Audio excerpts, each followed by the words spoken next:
YSRCP party ఆఫీస్లో అంబటి రాంబాబు మాట్లాడుతున్నారు. Live చూద్దాం. మేమేమి న్యాయస్థానాల తీర్పులకు వ్యతిరేకం కాదు. ట్రాఫిక్ అంతరాయాలు కలిగేటటువంటి కూడల్లో ఏమున్నప్పటికీ కూడా అవి విగ్రహాలు కానివ్వండి, మరొకటి కానివ్వండి, ఏమున్నప్పటికీ తొలగించడానికి మేము వ్యతిరేకం కాదు. కానీ చంద్రబాబు నాయుడు గారు దురుద్దేశంతో రాజకీయ కక్షతో వ్యవహరిస్తే మాత్రం తప్పనిసరిగా ప్రతిఘటించవలసి ఉంటుందనేది ఆయన గమనించాలని మనవి చేస్తున్నాం. ఎన్టీ రామారావు గారు విగ్రహాలు ఉన్నాయి. ఎన్టీ రామారావు గారు విగ్రహంగా మారడానికి కూడా ప్రధానమైనటువంటి కారకులు చంద్రబాబు నాయుడు గారు అనేది చరిత్ర చెబుతున్నటువంటి సత్యం. అలాంటి విగ్రహాల్లో చాలా అద్భుతాలు ఉన్నాయి, అలాంటి విగ్రహాల్లో చాలా శక్తులు ఉన్నాయని ఈ మధ్యన చంద్రబాబు నాయుడు గారు మాట్లాడుతున్నారు.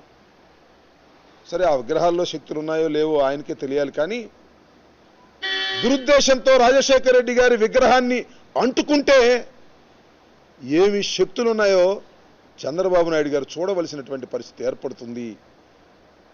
అలాంటి రాజకీయ కక్ష వేధింపుతో వ్యవహరిస్తే ప్రతిఫలాన్ని అనుభవించక చంద్రబాబు నాయుడు గారు అలాగే తెలుగుదేశం పార్టీ అనుభవించక తప్పదని ఈ సందర్భంగా చెప్పదలుచుకున్నాం.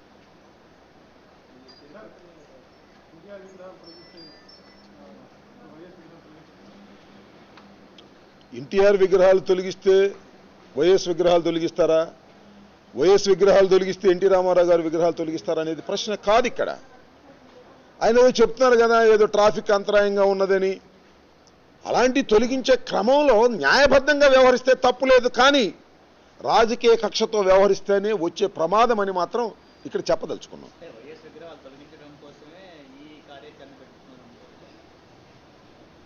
అనుకుంటే నాకేం అభ్యంతరం లేదు. బహుశా ఆయన దురుద్దేశం అదేనని మీరు అనుకుంటే నాకు అభ్యంతరం లేదు. అదో కాదో తెలిసిపోతుంది కదా. అలాంటి దురుద్దేశంతోనే వ్యవహరించబోతున్నాడనేటువంటి అనుమానాలు మీకు కలిగినట్టుగానే అందరు కలిగేటటువంటి అవకాశం ఉన్నది. ఎందుకంటే రాజశేఖర రెడ్డి గారి విగ్రహాలని ఆవిష్కరిస్తున్నప్పుడు ఆయన ప్రతిపక్ష నాయకుడిగా ఎంత కడుపు మంటని వ్యక్తం చేశాడో గతం ఒక్కసారి వెళ్ళి చూస్తే తెలుస్తుంది. బహుశా అలాంటి దురుద్దేశం ఏమైనా ఉందేమో మీరు అనుకున్నట్టుగా నాకు తెలియదు. అది ఉందో లేదో రాబోయే కాలంలో తెలుస్తుంది. మాకు అలాంటి అనుమానాలు ఉన్నాయని అడుగుతున్నారా? అనుమానం ఉంటే చెప్పేవాళ్ళం కదా, మీరు అడిగేదాకా ఎందుకు ఉండేవాళ్ళం? అనుమానం ఉన్నాయో లేవో కూడా కాలం నిర్ణయిస్తుంది. అదే ఎవరో నాకు కూడా చెప్పారు, నేనైతే టీవీ చూడలేదు. కానీ తిరుపతిలో వైఎస్ఆర్ కాంగ్రెస్ పార్టీ తెలుగుదేశం అభ్యర్థి అయినటువంటి సుగుణమ్మ గారు అనుకుంటాను, ఆమెకు మద్దతు ఇస్తున్నట్టుగా కొన్ని పత్రికల్లో కాదు, కొన్ని టీవీల్లో స్టోల్ వస్తుందని అన్నారు. దయచేసి అపార్థం చేసుకోవద్దు. వైఎస్ఆర్ కాంగ్రెస్ పార్టీ తిరుపతిలో ఏ అభ్యర్థికి కూడా మద్దతు పలకటం లేదు. తిరుపతిలో మొన్న పోటీ చేసి గెలుపొందినటువంటి తెలుగుదేశం శాసనసభ్యులు అనారోగ్య కారణంగా అర్ధంతరంగా మరణించిన దరిమిల political affairs committee Jaganmohan Reddy గారి అధ్యక్షతన సమావేశమై కూలంకషంగా చర్చించి మానవీయ కోణంలో వారి భార్య నిలబడుతున్నది కాబట్టి పోటీ పెట్టకూడదనే నిర్ణయం తీసుకోవడం జరిగింది.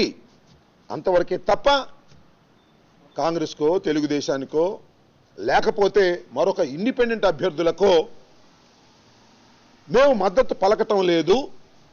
సరే, సహజంగా కింద ఎవరో అడిగితేనో లేకపోతే ఒక ప్రకటన చేస్తేనో మా నాయకులు ఎవరో చేసినట్టుగా చెప్తున్నారు మా టౌన్ ప్రెసిడెంట్ గారు.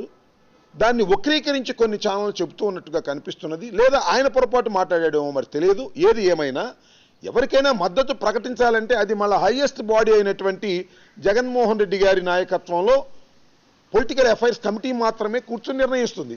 కింద సహజంగా ఎవరైనా మాట్లాడితే అది దాన్ని పరిగణలోకి తీసుకోవద్దు. బహుశా అది వక్రీకరించి కొన్ని ఛానళ్ళు చెప్తున్నట్టున్నాయి, లేదా ఆయన పొరపాటు పడ్డాడు, ఇంకా పూర్తిగా సమాచారం లేదు. కానీ ఎవరికి తిరుపతి శాసనసభ ఎన్నికల్లో ఎవరికి వైఎస్ఆర్ కాంగ్రెస్ పార్టీ మద్దతు ఇవ్వడం లేదు, పోటీ మాత్రం చేయటం లేదు. కారణం మానవీయ దృక్పథం తప్ప మరొకటి కాదు.